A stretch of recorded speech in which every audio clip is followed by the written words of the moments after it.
never met a stranger. Everybody loved him, and so the people in our church loved him just like everybody else did. If there was ever a perfect missionary, he's the guy. His love of Christ was number one. It absolutely was.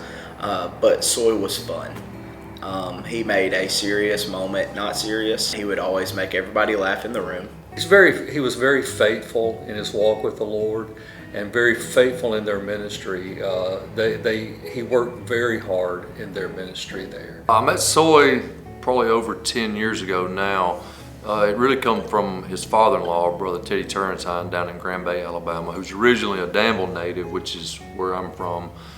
And so we started doing mission work with Grace Ministries. There's Grace Ministries and there's SLAM, Shining Light Abroad Ministries, is what Soy and Deidre started. There in Guatemala, they were very instrumental in starting a feeding center, a school. He would go and scout these places out and make an impression on all these people that he had just made in the short amount of time, and they would always remember, hey, there's Soy, and they would scream his name and, you know, stuff like that. So he was,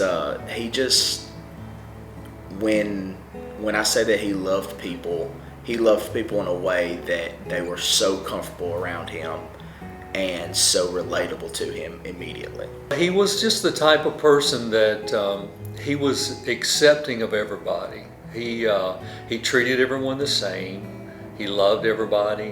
What is Soy's connection to Morgan County?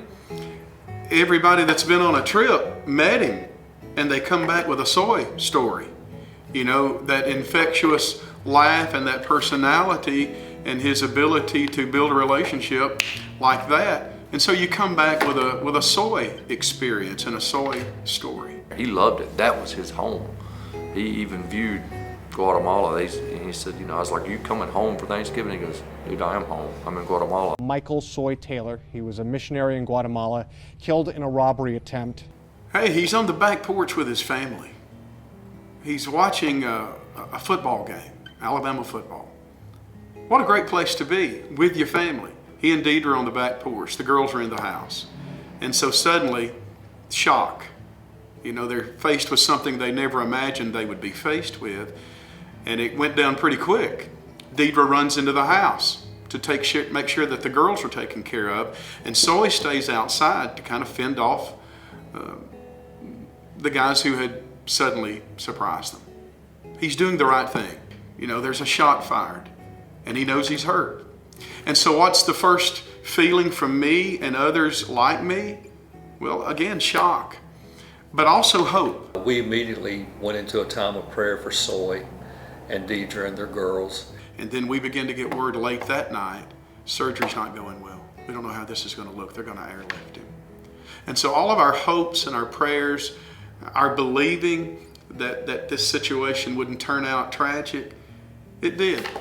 And so in a matter of hours as well, he did die. But in a matter of hours, that testimony of Soy began to grow and began to spread. And so even beyond the grave, here's this guy still having influence and impact on people like me, and I'm sure the others that have shared, an influence to look on the brighter side, laugh a little, be the real deal, enjoy life. He lived life, you know, exactly the way God wanted him to do until the very end when God called him home. You know, he was able to say, well done, good and faithful servant. Thank you for honoring the life of my husband, Michael Soy Taylor, by presenting him as one of the 2024 Morgan County Leadership Hall of Fame inductees. Soy lived a life completely surrendered to doing whatever it took to see people come to know Christ and to grow in their relationship with Christ. His big personality to enjoy life to the fullest caused people to naturally be drawn to him. We are grateful to the Lord for each person who has been brought into our lives and for those who have been influenced by Soy's servant leadership. There are no words to adequately express our gratitude to our friends and our family. We are grateful to the Lord for allowing Soy to make a difference in the lives of so many people, although Soy's life was short. The missionary Jim Elliot said, "I seek not a long life, but a full one, just like you, Lord Jesus." And while Soy's life may not have been long, it was definitely full. We are asking the Lord to continue to use Soy's life to impact eternity. My 3 daughters and I are humbled and grateful to accept this award to honor Soy's impact on so many people.